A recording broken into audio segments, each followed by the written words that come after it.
Hello, and welcome back to another devlog of my nomadic crafting game, the Umbra. I have been working on a lot of things this month, so let's get into it.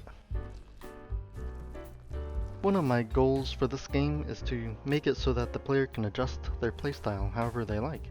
And one of the things that helps you get it attached to your character is through character customization. For now, it is very simple. All I have implemented so far is the ability to change the colors of your character. I want there to be a few more options, but due to the limited nature of the game's art, I can't add too much to the character, but that's fine. This will be the first step for a lot of other things as well. I still have to add a way for the player's armor to appear on the character, so that will come a little later down the line. Along with character customization, I've improved the RPG mechanics to add more gameplay around allocating stats. Before, you just had to press C to open up the menu and allocate stats on the fly. I wanted gold to be a big part of the game, and so your character used to eat gold for you to gain points. But now I wanted to make it a bit more difficult and implemented gameplay around it. There are now these shrines that you have to find in certain locations around the map. When you walk up to it, it will show you your stat menu and the points you have. You then throw gold into the shrines and it will give you points depending on the pieces of gold you put in. As well, now gold coins no longer give you points, and so you have to smelt it in order to get a golden nugget, which you can use for points. This helps me in balancing how much points you can gain, because before it was really easy to gain gold and use it for your skills. Another thing that I implemented was that you will now drop gold when you die. Previously, there was no cost in death, but now when you die, you lose all the gold in your inventory, so you'll have to run back and find it. Kind of like in the Souls games or in Terraria. But I didn't want it to be super punishing, like in Minecraft or Valheim, where you lose your whole inventory, but before there was no cost to death, so this is much better. Another thing that I've been working on is alternative dungeon types. The idea that I have is that each level will have up to 2 dungeons, which will advance you to the next level.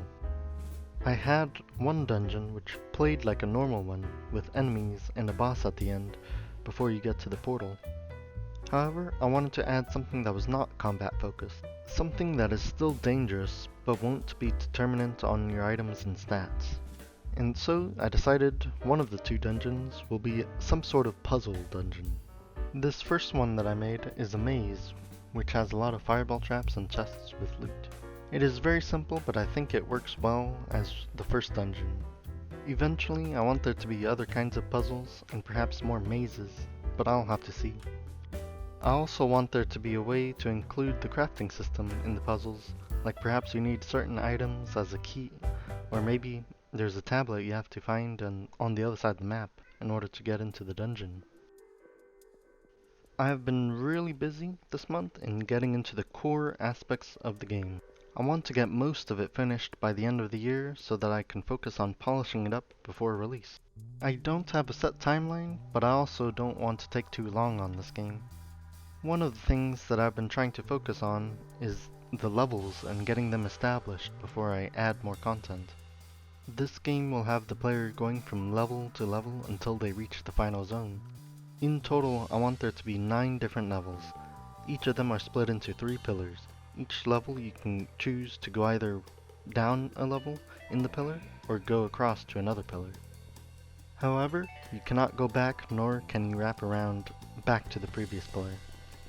This will give the player a choice which will impact their playthrough, because each level will be very different from each other, and so each playthrough of the game will be very different. I also did this to control the difficulty and progression of the game. I split each level into certain tiers of what tier metal you can find, and the difficulty will be determinant on the middle tier of those metals. You can also find previous tier metals in the next level in case you missed out. I like this idea so far because it allows for a lot of choice in branching paths while sticking to a structure which won't let the players break the game too much. I'll just have to see how it works in practice though. After I came up with this structure, I came up with several new levels. I only made the tile maps and started work for the generation of the levels, so there isn't really too much content within it. But they are ready for when I need them. Each one is going to be a specific biome which I wanted to theme after the pillar they're in, and I have come up with lore specific for each level. Here are the Dunes of Ash. This level will be in the Pillar of Twilight, which has a very violet fey theme to it. The Dunes of Ash, however, I wanted to flip that and make it feel like you're in an ashen desert, which still retains that fey aesthetic. Originally it was just going to be a molten volcanic themed biome, but I thought this would be more interesting, with giving it more of a magical feeling. The next level I made is the Tears of the Stars. This biome I wanted to make it feel far more fey themed than the others, but also give it more of a starry neon look. I liked how it came out, and especially with the generation of the map. I wanted it to be more cavernous, with long, branching caves that are kind of thin and winding. Something very different to the Dunes of Ash, which are very broad with a lot of separation. The next biome that I made is the Deep Marshes. I thought it would be a cool idea to have a large underground swampy cavern. I haven't put too much work into the generation, at least not as much as the other two, so it is a little limiting. As well, the one thing I have been going back and forth on is the water. I want the player to maybe be able to swim, but I'm not sure how to go about it. It's something I'll have to figure out as I go along. As well, I decided to, instead of making this procedurally generated, I will do it by hand. Doing it by hand will give me better control over the level design and maybe make it more interesting, but it'll be a lot more work. I also plan that there'll be a little village in the level.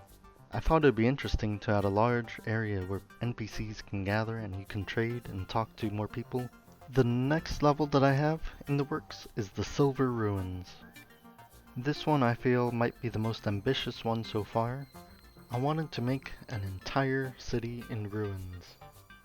At first I tried the procedural generation to see if I can get that look, but I didn't like it, and so I decided I'll also do this by hand. It took a couple days, but I got the basics of the city down. It is split by roads and I have some building shapes scattered about. I have an idea that I will add chests in some of the buildings, and perhaps maybe some bags of ores for the player to gather, but I still have to come up with more ideas. This level has been really fun, but tedious. As well, I don't know how it'll handle performance-wise, but I like what I have so far. I've been working a lot on this game in the past month, and it has been coming along really well. I've been trying to work on the core features of the game before I move on to adding more content, but it has been kinda difficult nailing down what those features are. I have a vague idea of what I want, but putting it together into practice has been a little bit difficult. The most difficult thing for me in game dev has definitely been managing scope creep. I have a notorious habit of being too ambitious on projects, and despite learning quite a lot throughout this journey, I can't do everything that I want. At least, if I want something to be completed by a reasonable time. So I'm glad I'm making these devlogs, because I can use it to manage my own expectations and hold myself accountable by showing progress on the game instead of being too overwhelmed and putting it off to where I eventually quit. This also helps me to remind myself what I've been doing and why I've been doing it, and that is really important to keep in mind while working on a long-term project.